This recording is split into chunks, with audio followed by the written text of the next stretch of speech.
uma expectativa, né? Nós tivemos aqui em maio desse ano falando na igreja do pastor Jardel, ali na Semana da Família, Congresso da Família, e passando aqui para abraçar o pastor Aécio, ele acabou agendando a nossa presença aqui nesse final de ano no aniversário da igreja. Certamente, com muita alegria, nós estamos aqui, a nossa igreja primeira de Ribeirão Preto está orando por esse momento, nesse final de semana. Nossa igreja celebrou há um mês atrás 95 anos, quase centenária, né? E já estamos então iniciando as celebrações do centenário da nossa igreja. Mas é bom estar com os irmãos, estar com o pastor Jardel, fui companheiro de seminário, e as nossas esposas estudaram música juntos ali do Seminário do Sul também. Temos uma amizade muito abençoada nesse tempo que Deus nos tem permitido. Irmãos, não tem sido tarefa fácil pastorear nos dias de hoje. Não tem sido tarefa fácil.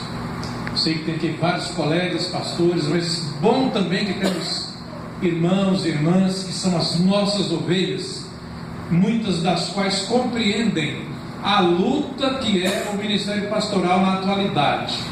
Eu queria conversar então com os irmãos por um pouco de tempo nessa manhã sobre o dia a dia pastoral.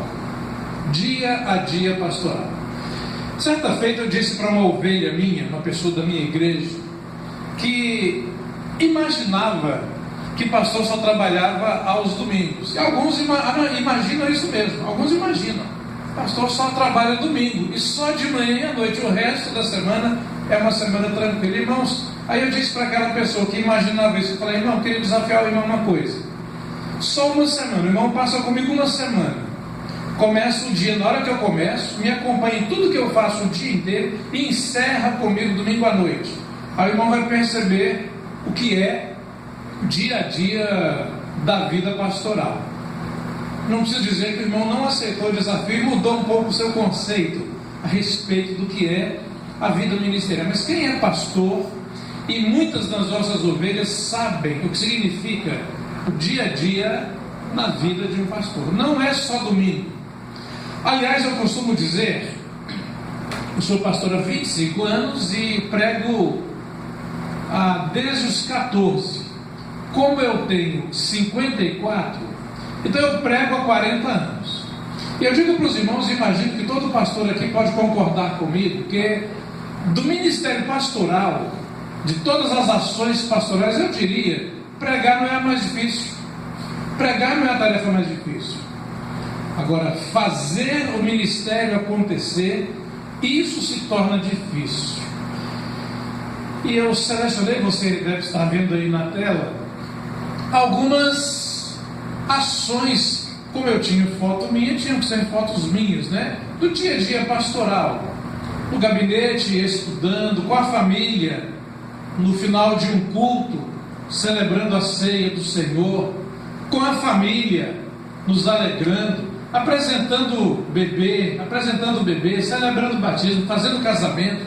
São algumas das ações do dia a dia. Eu recebi uma mensagem ontem, o pastor já deve tê-la recebido também, de um colega nosso, que ele dizia o seguinte: orem por mim, porque eu estou indo como que você lembra lá, pastor Judeu? A esposa, alguém tinha assassinado o marido, o próprio marido. Filha da cabeleireira assassinou o próprio marido. E o pastor estava indo lá para dar a primeira assistência à família. E ele dizia: à noite eu tenho um casamento para celebrar. Você imagina o que é isso? Os irmãos imaginam o que é isso? Eu falo na minha igreja, se houvesse, alguém criasse um programa de monitoramento com um chipzinho implantado no pastor, para ver o seu gráfico de emoção de um dia inteiro, os irmãos iam ver que pastor é seríssimo candidato ao AVC, ao infarto, aos graves problemas de saúde. Irmãos, por quê? O nosso gráfico emocional, se alguém desenvolvesse esse programa, você ia ver, você pode começar muito bem o dia, Ao meio-dia ter uma notícia dessa, alguém morreu. Às 3 da tarde visitar um bebê que acaba de nascer, é vida. À noite você celebrar um casamento e depois visitar alguém gravemente hospitalizado. O nosso gráfico emocional, ele é muito sério.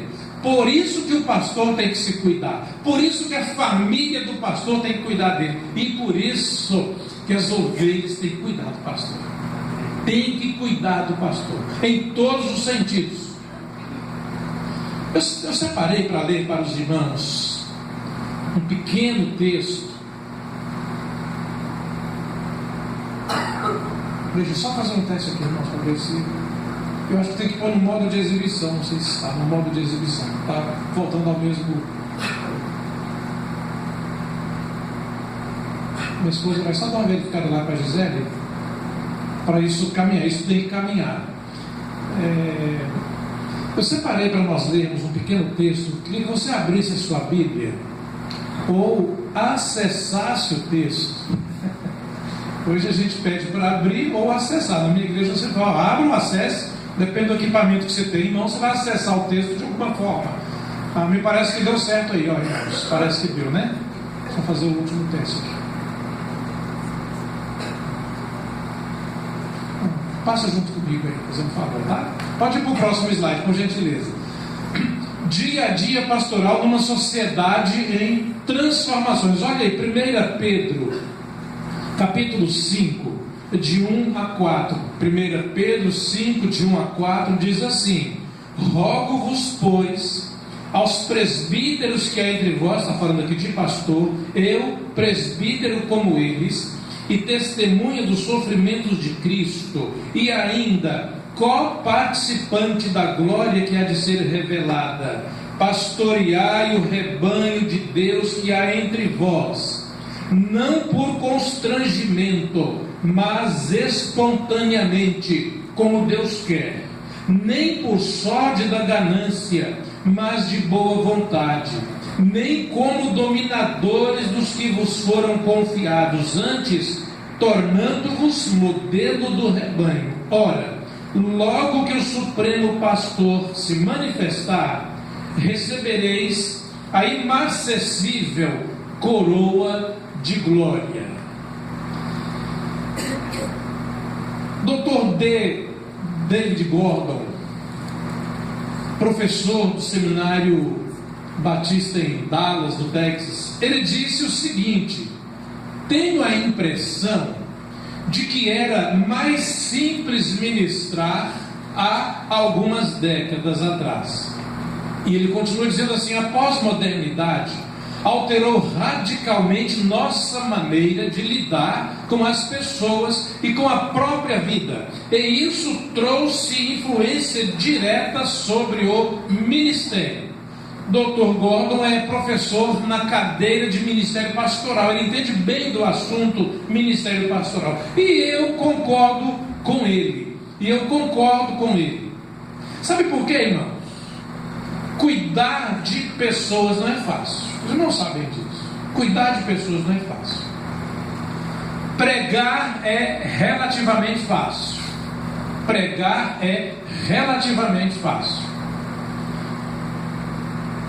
Na década de 80, em 1988, salvo engano, houve uma assembleia da Convenção Batista Brasileira lá em Brasília.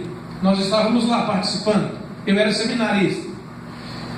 Foi convidado o presidente da República, José Sarney, para fazer a saudação aos batistas brasileiros reunidos em Brasília, na CBB.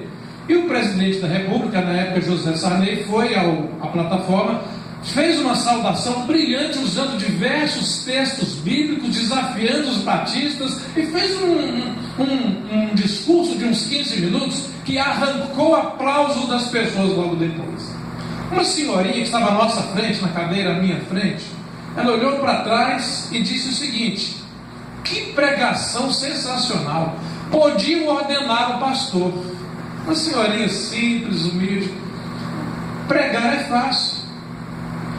Realizar eventos na igreja é fácil. Se você tem uma boa equipe, você prepara, realiza, você contrata pessoas, você faz e acontece.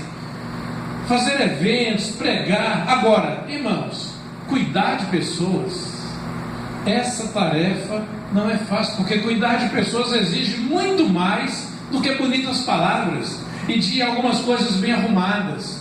Cuidar de pessoas vai lá no fundo, lá no íntimo, naquilo que a pessoa quer. Por isso o doutor David Gordon, ele diz isso. Tenho a impressão que era mais simples ministrar há algumas décadas atrás. Certamente, e de fato, não tenho dúvida de que era mesmo. Como pastorear hoje? Como ser pastor hoje? Numa sociedade que está em mudanças. A nossa sociedade está mudando. Nosso mundo ficou mais complicado. E está mesmo. Basta fazer uma leitura do mundo de 20 anos para trás e olhar o mundo de 20 anos para cá. Nosso mundo ficou mais complicado. Alguns dizem que o mundo ficou diferente. Ficou o mesmo. A globalização, o fenômeno da globalização, a comunicação midiática e acelerada, tudo isso tem nos feito ver que o mundo mudou. As coisas não estão fáceis. Vivemos situações nunca antes imaginadas. Irmãos, até pouco tempo as pessoas eram mais firmes, elas sabiam o que queriam, onde queriam chegar. Os crentes das nossas igrejas, nossas ovelhas tão preciosas para nós, das quais nós temos que cuidar, porque temos uma incumbência divina que nos é imposta para cuidarmos das nossas ovelhas. E essas coisas, mundo complicado, mundo diferente e situações não imaginadas, isso afetou diretamente o nosso dia a dia pastoral. Hoje a gente recebe pessoas nos nossos gabinetes, a gente recebe pessoas que trazem situações complicadas. A família, o conceito de família mudou. Eu ouvi dizer de um colega recentemente, ele recebeu em seu gabinete uma família, o pai, a mãe e 2 moças. E esse casal que havia marcado com o pastor, um amigo comum, inclusive a minha e pastor Jardel, esse homem no gabinete pastoral disse o seguinte: pastor, nós nos mudamos recentemente para essa cidade dele. Queria perguntar, nós começamos a frequentar a igreja, gostamos da sua igreja, mas a sua igreja recebe divorciado? O pastor disse: recebe. Divorciado do 3º casamento? O pastor coçou a cabeça e disse: recebe. Tá bom, pastor. Tem uma coisa: essa moça que o senhor está vendo, a maior, é filha minha do meu 2º casamento. E a outra moça é filha da minha atual companheira, com quem não sou casado, do 2º casamento. O senhor recebe essa família na igreja? O pastor passou a mão na cabeça e disse: recebe. Irmãos, a família mudou. O próprio conceito de família tem mudado. Nós temos que repensar para definir o que vamos fazer daqui para frente. Alguém me ligou de Campinas recentemente, no início desse ano, na metade desse ano, de uma igreja em Campinas, e disse: pastor, eu estou fazendo uma consulta aos meus colegas, como é que os colegas estão resolvendo a questão da relação estável? A relação estável. Há uma relação estável, não há um casamento formal, civil, mas a pessoa quer se tornar membro da igreja fruto de relação estável. Como é que a igreja está fazendo? Eu disse: irmão, eu também estou pensando em fazer daqui para frente. Daqui a pouco nós vamos ter que resolver essas situações, porque a família mudou, a igreja mudou, o tempo é outro, as coisas estão tomando outro rumo verdadeiramente. A sociedade mudou. Mas, irmãos queridos e pastores, colegas preciosos, nós temos um desafio. Pode voltar uma tela, por favor. Nós temos um desafio, que é o desafio do texto que li para os irmãos, texto bíblico, onde Pedro, ele exorta. O verso 2 é muito forte: pastoreai o rebanho de Deus que há entre vós, não por constrangimento, mas espontaneamente, como Deus quer, nem por sorte da ganância, mas de boa vontade. Irmãos, o desafio que nós temos diante de nós está nesse texto: apacentai o rebanho de Deus, que está entre vós, não por força, mas espontaneamente, segundo a vontade de Deus. Por isso eu afirmei no início: pastorear não está sendo tarefa fácil. Nós temos ouvido dizer de colegas que têm desistido da carreira pastoral, da carreira ministerial. Irmãos, eu converso com vários que estão me dizendo: pastor, eu estou buscando outra forma de viver e sustentar minha família. Não está dando certo mais. As pessoas mudaram. O mundo está complicado, diferente, as situações não são boas. E eu tenho dito para esses, basicamente, o texto bíblico: irmão, olha o que a palavra de Deus diz para você e para mim: pastoreai o rebanho. Cuide do rebanho, faça o seu papel. Esse é o seu papel, o meu papel, o nosso papel. Nossas ovelhas, ainda que entre elas às vezes haja alguns bodes, chifrudos e cabeçudos, elas esperam de nós pastoreio e cuidado. Nós temos que cuidar delas. E cabe ao Supremo Pastor separar depois bode de ovelha. Bode de ovelha. É que também nós muitas vezes encontramos alguns pastores que dão cabeçada, né, irmãos? Às vezes alguns dão cabeçada, às vezes alguns erram, falham, se equivocam no projeto ministerial. Ouvi dizer de um garotinho, e a sua mãe frequentava uma igreja onde o pastor era muito dinâmico, e ele falava, e ele se gesticulava demais, e ele ia para cá e para lá, e ele abençoava o seu povo de fato com a sua ação e o seu jeito. Mas o garotinho de 6 anos, ele ficava desesperado em ver o pastor ali gesticulando e falando, e às vezes batia no púlpito, aquele estilo mesmo pastoralzão que a gente conhece. E um dia o menininho, no meio de uma pregação, ele chamou a mãe, cutucou a mãe, bateu no ombro e falou assim: mãe, o que vai acontecer se aquele homem escapulir e vier aqui? O que vai fazer com a gente? O que vai acontecer com a gente aqui embaixo? O menininho não entendia que aquele pastor estava, na verdade, usando da sua melhor homilética para comunicar a palavra. Não há como negar, o mundo mudou.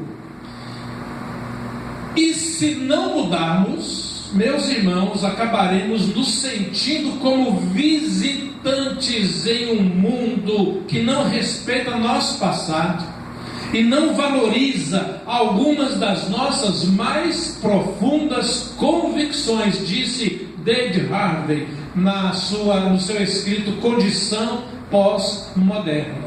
Não há como negar, o mundo mudou.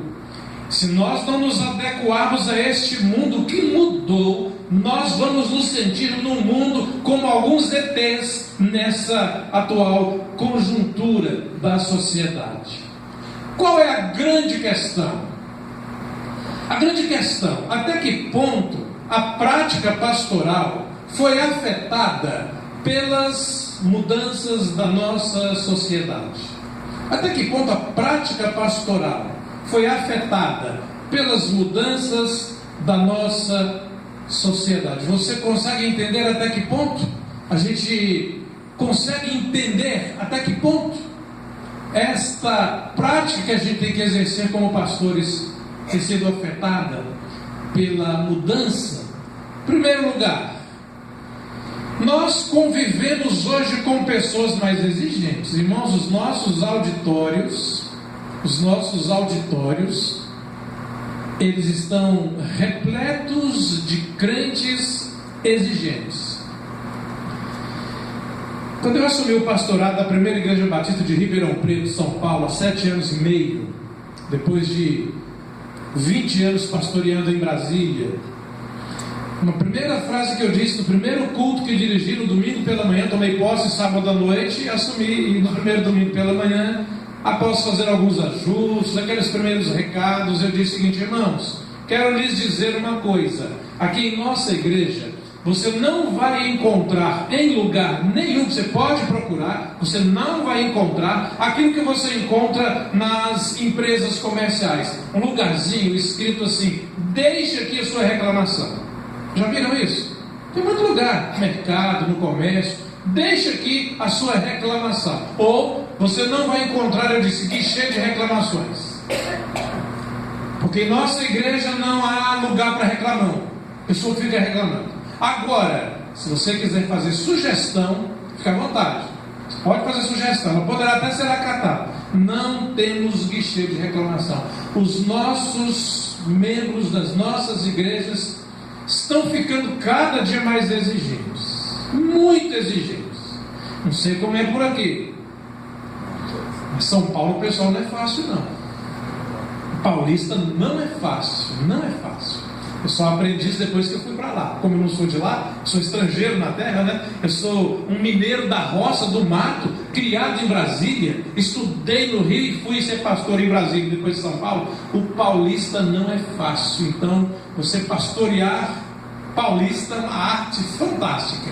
Fantástica. Você tem que aprender algumas coisas para você conseguir até sobreviver em algumas situações que são interessantes. Mas, o que eu quero dizer assim, as pessoas das nossas igrejas ficaram mais exigentes.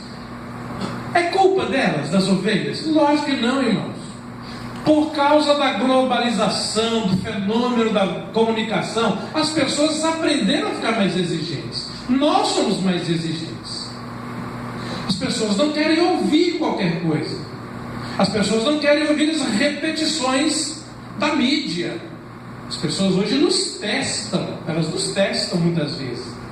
Não sei se isso acontece aqui, mas eu dou aula em Ribeirão Preto, sou professor de uma universidade lá, dou aula de Direito. E os alunos hoje, porque também ficaram mais exigentes, eu descobri que um e outro aluno em cada turma, você está expondo um conteúdo de uma disciplina, qualquer que seja ele, e o aluno está no Google, ali no tablet dele no Google.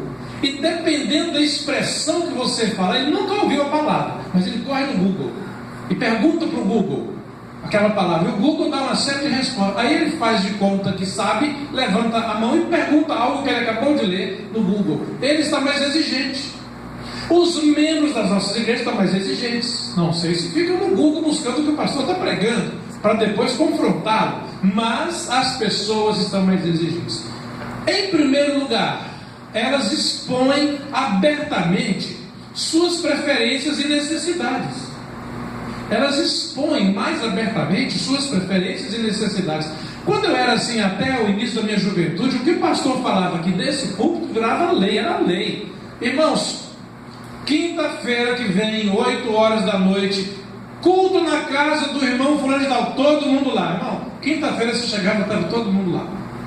Todo mundo lá, pronto, com o cantor cristão na mão, pronto para cantar, para louvar, para ouvir a palavra, para celebrar. Hoje, faz isso. Faz isso. Alguns vão perguntar, pastor, mas olha, a minha agenda não comporta esse compromisso para quinta-feira que vem à noite, eu não tenho outra coisa marcada. Eu não posso ir. As nossas ovelhas hoje expõem abertamente suas necessidades e preferências. Segunda coisa, dentro desse contexto de maior exigência, as pessoas vão se tornando mais críticas, porque vão aprendendo, vão vendo, vão conhecendo, vão sabendo como funciona e vão ficando mais críticas. Temos várias igrejas hoje que transmitem o seu culto ao vivo, em tempo real, pela internet. Um amigo me disse um dia, falou, olha, na terça-feira, uma ovelha marcou comigo em meu gabinete e queria conversar comigo. Eu marquei, a gente não sabe qual é o assunto, e a pessoa veio. Às 10 horas da manhã entrou no meu gabinete, sentou, conversamos. Ele falou, uma pessoa muito amiga minha ovelha. Sentou, conversou e disse, pastor, eu vim aqui dizer que o senhor precisa mudar o óculos e mudar o penteado. E o pastor espantou, mas irmão, espera aí, que história é essa? Terça-feira, 10 da manhã, você vem na minha sala dizer que eu tenho que trocar de óculos e trocar o penteado. Por que você chegou a essa conclusão? Falei, pastor, eu estava vendo a gravação, o arquivo do culto na internet. Pastor, o seu óculos está horrível. Seu óculos está horrível. Pastor, e o seu corte de cabelo para a televisão ele não fica bem. O senhor vai ter que mudar o corte de cabelo, o senhor vai ter que mudar o seu óculos, porque isso vai melhorar a sua comunicação. Aquele irmão fez uma crítica, eu até diria construtiva, mas as pessoas, por causa desse mundo globalizado, estão ficando mais críticas. Terceira coisa, as pessoas, as nossas ovelhas, aceitam aquilo que tem algum sentido pessoal, aquilo que é para ela. As pessoas aceitam aquilo que tem algum sentido pessoal, aquilo que é para ela.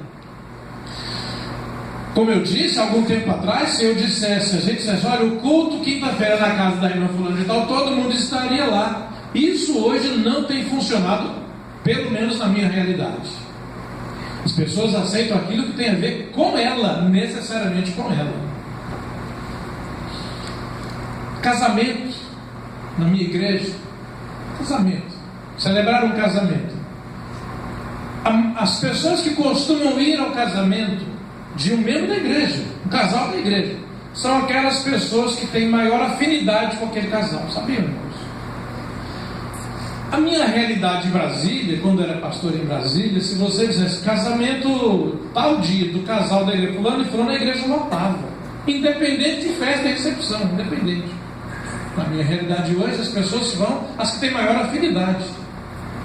Sepultamento, vão as pessoas que têm afinidade com a família e com o falecido, e assim por diante. As pessoas atualmente, irmãos, aceitam aquilo que tem sentido pessoal para ela.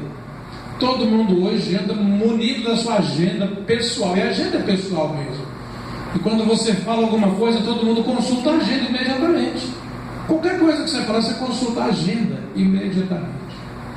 Quarta coisa, as pessoas mais exigentes julgam a religiosidade com base em sua experiência pessoal. Julgam a religiosidade com base em sua experiência pessoal. O culto foi bom para mim, então o culto foi bom. O culto não foi bom para mim, esse culto não estava bom. A música falou ao meu coração, essa música é uma bênção. Essa música não mexeu comigo, essa música não devia ter sido cantada hoje na nossa igreja. Experiência pessoal que vai determinar. Hoje o pastor pregou um negócio que mexeu comigo, eu não gostei muito não, esse sermão foi péssimo. Ou, o pastor hoje falou, meu coração era o que eu precisava ouvir. Que sermão abençoado. Irmãos, as pessoas mais exigentes, elas expõem abertamente suas preferências, elas são mais críticas, elas aceitam aquilo que tem algum sentido pessoal, e elas julgam a religiosidade com base em sua experiência. Segunda coisa, comunicação mais eficiente. Mas a comunicação é uma arte, vocês não sabem disso, né? A comunicação é uma arte, e é uma arte dificílima. Comunicar não é fácil. Salvo engano, quando eu fiz a terceira ou quarta série primária, se eu não vou nem lembrar quando foi, porque tem muito tempo, eu lembro que a professora de português, ela ensinou aquela questão básica da comunicação, que todo mundo sabe. Há um emissor, os irmãos sabem isso, todo mundo estudou isso. Há um emissor, quando se trata da mensagem, eu sou o emissor, você é o receptor, certo? Lembram disso? Há um quadrozinho que a professora traçava. Emissor, receptor. Entre nós a mensagem, aquela setinha que a professora fazia, escrevia em cima assim, mensagem. Agora, entre o que você quis dizer, emissor, e o que você recebeu, receptor, há uma mensagem e ela pode ser truncada. A comunicação tem que ser uma coisa eficiente, e ao mesmo tempo tem que atender ao cognitivo, aquilo que a gente pensa, e tem que penetrar no sentimento, emoção, coração. E isso, irmãos, isso é uma arte muito grande. As nossas ovelhas hoje, irmãos, falando em comunicação, as nossas ovelhas hoje, em primeiro lugar, nos comparam com os outros. A comparação com o outro é inevitável. Sabiam disso? A comparação com o outro é inevitável. Olha, isso é uma verdade para os irmãos, que é uma verdade de todo pastor na atualidade. Espero não deixar ninguém preocupado, você que é pastor, sobretudo de igreja local. Mas sabe o que está acontecendo hoje, irmãos? No dia a dia pastoral hoje? Você, pastor da sua igreja, você é de fato o pastor da sua igreja. na maioria dos casos, o presidente da instituição igreja. Você é o que dá alguns comandos na igreja. Mas para muitas das ovelhas, você é mais um pregador que ele tem. Você é mais um pregador. Ele chega em casa, na segunda-feira, ele liga a televisão. Hoje eu quero ouvir o R.R. Soares. Hoje é ele que eu quero ouvir. Porque ele fala bonito. Ele canta o hino do meu tempo, né? O hino, ele começa o culto dele com um hino. Nem lembro como que é o hino. Ninguém lembra. Não é pecado não, se alguém lembrar pode me dizer. Ele começa a dar um hino. É o hino do tempo da minha avó, da minha mãe, do meu pai. Estou seguindo a Jesus Cristo. Pronto, tá bom que eu tirei alto, fica quieto. Mas é isso, e aí todo mundo gosta. E ele é um pregador empolgante, ao mesmo tempo simples. Ele é um pregador que tem conteúdo bíblico, porque tem mesmo. Aí a minha ovelha vai na segunda-feira, hoje eu quero ouvir o R.R. Soares. Ele ouve o R.R. Soares. Sabe o que ele vai fazer? Ele vai me comparar com o R.R. O nosso pastor não canta esse hino. Nosso pastor não está bom para a nossa igreja, não. O nosso pastor não distribui carnê de sócio para a igreja. O nosso pastor tinha que melhorar. A comparação é inevitável. Aí na terça-feira ele resolve ligar na igreja mundial, porque ele está com um problema de saúde em alguém da família, e ele acha que aquele momento ali de oração do apóstolo vai resolver o problema dele. E aí você vai ser comparado com aquele apóstolo. Você é mais um. Irmãos, é duro ouvir isso, mas é verdade. Eu demorei a entender que é assim que funciona hoje. Você é mais um pregador. E não espante se a sua ovelha estiver dizimando lá, naquele pregador, com o carnê de sócio lá, pagando no sentido deles lá. Não espante, porque isso é a realidade de hoje. A comparação com o outro é inevitável. Segundo, nossas fraquezas são expostas rapidamente. Na comunicação, nossas fraquezas, a fraqueza do pregador, ela é exposta rapidamente.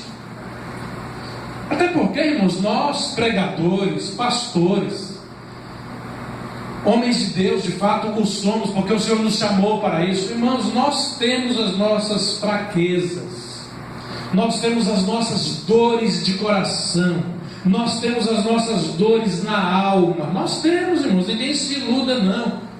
Pastor já tem virado um jargão. Pastor tem sido o homem mais solitário da sociedade, porque o pastor tem dificuldade de estabelecer ligações maiores com pessoas do seu relacionamento. Os pastores precisam de amigos. A gente tem dito isso muito. Na atual conjuntura, a nossa fraqueza acaba sendo exposta porque a gente não tem amigo para conversar. Não temos amigos para conversar. E sabe, irmãos, isso a minha igreja sabe, liderança sabe, eu converso isso, a gente vira uma pilha. Eu disse isso ontem a alguém, não sei quem, em que contexto. Irmãos, o pastor vira uma pilha. Sabe por quê? Porque ele recebe a pilha de todo mundo para ele. Todo mundo descarrega a bateria dele do pastor. Você já imaginou? Imagina um pastor que atenda 4 pessoas de manhã e 4 pessoas à noite no gabinete, à tarde no gabinete, durante uma semana. Ele vai ouvir de tudo. E ele não pode ser contando para as pessoas. Tem coisa, irmãos, não tenho dúvida que eu vou dizer para vocês, nem a esposa fica sabendo. Só se ela puder ficar, se for algo que não afete. Tem coisa que a gente não fala nem para a esposa da gente. O que acontece? Você vira uma pilha. Você vai ficando pilhado. Você vai ficando carregado com aquele negócio. E você não tem um lugarzinho para descarregar. Você vai ficando naquela pilha. E aí você percebe que você é fraco, você tem suas fraquezas. Você não tem com quem compartilhar. E aí a sua fraqueza, em algumas vezes, na sua comunicação, vai ser exposta. As pessoas vão observar. Você prega numa comunidade de 300, 400, 500, 1000 pessoas cada domingo, dependendo da sua igreja. Irmãos, as pessoas saem dali, sabe fazendo o quê? Comentando sobre você, a maioria. Não é falando mal, não, comentando. Puxa, o pastor hoje pregou, olha, e comenta o texto, comenta o sermão. Mas alguns dizem, você percebeu que o pastor hoje estava triste? Às vezes a pessoa fala comigo na porta, pastor, o senhor está triste hoje, estou percebendo que o senhor não está bem. O senhor não está bem hoje. O que aconteceu? E a gente não pode falar. Você não pode falar. Você tem que dizer, não, ore por mim, e amanhã estarei melhor. Dificilmente eu aparento tristeza. Minha esposa sabe disso. Eu posso estar doído por dentro, mas Deus me deu a capacidade de não ficar mostrando para as pessoas. Mas às vezes você não consegue. A nossa fraqueza é exposta nesse tempo de comunicação mais rápido. Nós temos alguns colegas, irmãos que já temos aí casos, têm tirado a própria vida. Recentemente tivemos um caso em São Paulo. Pastorzão. Conheço, meu amigo. Foi ele que me indicou para a primeira de Ribeirão Preto.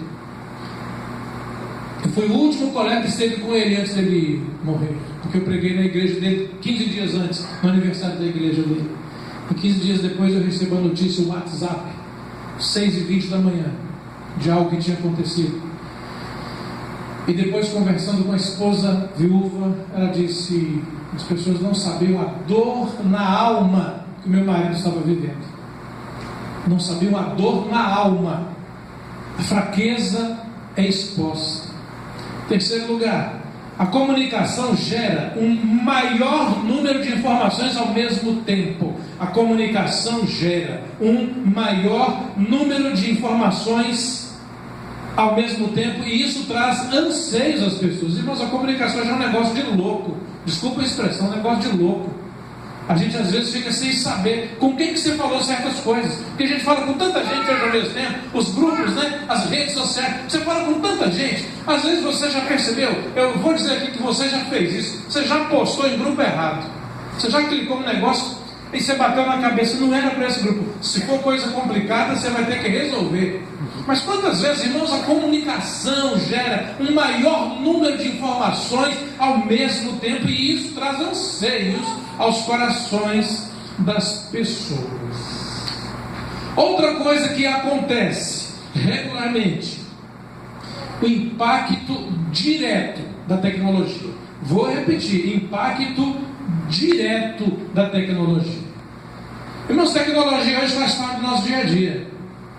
Faz parte do dia a dia. Uma pessoa jovem da minha igreja estava preocupada porque o celular dela estava dando problema. Não estava mais comunicando como deveria comunicar. Estava dando problema. E o pai dela levou o celular da moça para ver o que era na manutenção. E o rapaz disse o seguinte: olha, depois que verificou, viu o orçamento, falou: olha, o problema desse celular é que ele está com muita umidade por dentro. Muita umidade por dentro. Mas como umidade? Não caiu na água, não caiu no rio, não caiu no mar, não caiu no lugar nenhum. Como tem umidade aí dentro? E o rapaz da manutenção da técnica disse o seguinte: olha, o que tem acontecido aqui com vários celulares de adolescentes é que eles não estão soltando nem na hora do banho. Então eles tomam banho e o celular bem do ladinho, em cima daquela coisinha do box, ou ali onde põe o sabonete, porque se chamar ele tem que atender, tem que ver, ele tem que saber, porque senão ele fica desesperado, ele não pode perder uma mensagem. Tecnologia está no nosso dia a dia. Eu conheço gente que dorme com o celular na mão literalmente, segurando o celular. A tecnologia afetou o nosso comportamento, as pessoas não dormem direito. De madrugada, se o negócio chamar com mensagem, você acorda para ver. Você não consegue se desconectar. Impacto direto da tecnologia sobre nós. E sabe, irmãos, o que acontece? Isso se aplica ao ministério pastoral. E não está errado. A igreja tem que estar na frente também no mundo tecnológico, não há problema. Ela tem que ter a sua melhor mídia, a sua melhor multimídia. Ela tem que estar no espaço da televisão, não tem problema. Agora, nós temos que nos cuidar, porque senão a gente fica escravo desse impacto. Por exemplo, como era antes? Vocês lembram como era antes? Há um tempo atrás? Vamos abrir a Bíblia no texto, todo mundo abria a Bíblia. A gente ouvia aquele barulhozinho, né? A folha passando, alguém olhando para o lado e tal, todo mundo Bíblia aberta. Todo mundo abriu, está no texto, vamos ler o texto. Lia o texto todo mundo. Agora vamos cantar o hino tal. Todo mundo, todo mundo com os olhos no seu inário, no seu cantor, no seu livro de cânticos. Era assim. Como nós funcionamos hoje? Como funcionamos hoje? Já viu como é hoje? Hoje está uma loucura. Transmissão ao vivo, digitalização, comprovação fotográfica, multimídia, passa o negócio antes, vê se está tudo certo, cameraman de um lado, cameraman de um outro lado. Preguei numa igreja mais que centenária, aniversário de uma igreja, bênção de igreja no nosso Brasil, há algum tempo atrás, e depois eu soube que o pessoal da área técnica envolviam cerca de 30 pessoas em cada culto para operar a área técnica da igreja, porque transmitia, gravava, fazia, recebia mensagens online e tal. E depois eu soube, conversando com o pastor e almoçando, 30 pessoas a cada culto estão envolvidas. São 6 câmeras de um lado, 6 câmeras de outro, mais 2 câmeras ali, mais 2 câmeras lá, e toda uma mesa digital de operação. Precisa de 6 pessoas na grande mesa, cada uma com uma função específica. Parecia mais, eu fui conhecer o esquema lá, parecia mais ilha de edição da Rede Globo. Que coisa linda, que coisa fantástica. Isso é bonito. Mas o pastor me disse da preocupação dele, que ele já estava vivendo há algum tempo. Ele disse: olha, colega, o problema é que essas 30 pessoas que se envolvem para que tudo aconteça como tem acontecido, elas não participam do culto. Elas não sabem o que eu preguei, o texto que eu preguei, não se lembram o hino que foi cantado, porque elas estão ali, né, na tecnologia, na operação da coisa. É uma coisa assim, altamente profissional para que possa funcionar e acontecer. É assim que funcionamos hoje, meus irmãos. Não há como viver certamente alheio a uma sociedade que depende da tecnologia. Não há como viver alheio a isso. Novas demandas estão sendo criadas a partir da tecnologia. Estão sendo criadas a partir da tecnologia. A igreja não pode ficar atrás, mas a igreja, o colega pastor e os irmãos que ajudam seus pastores, suas igrejas, têm que entender o funcionamento da igreja na atual conjuntura. O impacto da tecnologia é muito grande, mas nós temos que repensar algumas coisas, porque senão teremos em breve graves e sérios problemas muito grandes. Ser pastor é um desafio. Se você tem sido pastor, você sabe disso, é um desafio. Desafio que se vence dia após dia, minuto após minuto, segundo após segundo. Você tem que viver isso como pastor. Eu quero encerrar essa primeira fase. O pastor Aécio disse que nós teremos um intervalozinho para dar um abraço, tomar uma água, mas eu queria, para encerrar e para afirmar que ser pastor é um desafio, um grande desafio. Quer dizer para os irmãos, isso então tem a ver com as nossas ovelhas, e aqui temos várias, então, que amanhã, domingo, vão estar na sua igreja, nas suas igrejas, e vão olhar para o seu pastor de modo diferente. Sabe por quê, irmãos? Vocês já devem ter lido ou ouvido algo assim, por exemplo: se o culto termina mais cedo, se o culto acaba mais cedo, o pastor é muito frio e metódico, não deixou o Espírito Santo agir na nossa igreja, o culto acabou cedo demais. Se o culto passa um pouco, alguns minutos da hora normal de acabar, esse nosso pastor é muito irresponsável e não cumpre com os horários. Se vem um pregador de fora e excede o tempo normal, algumas ovelhas dizem assim: puxa vida, como Deus usou aquele homem, olha só que horas o nosso culto hoje acabou. Se o pastor excede o horário, o pastor não entende que temos que trabalhar amanhã cedo, amanhã é segunda-feira, olha só que horas que esse culto foi acabar. A mesma frase dita de modo diferente. Se Deus usa o pregador que vem de fora, que homem usado por Deus. Se Deus usa o pregador de todo dia, esse quer aparecer, esse só quer mostrar. Se o pastor prega muito, pastor chato, pastor cansativo, se prega pouco, não estudou a Bíblia, não conhece a palavra, não tem nada para nos dizer no dia de hoje.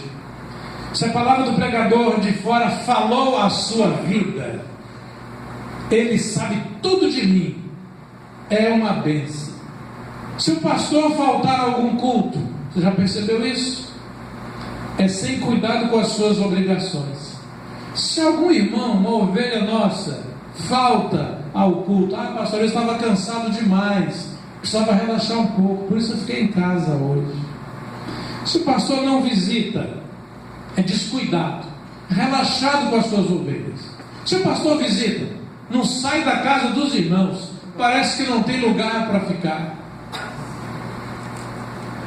Se anda mal arrumado, relaxado, descuidado, se anda bem arrumado, quer ter aparência de rico.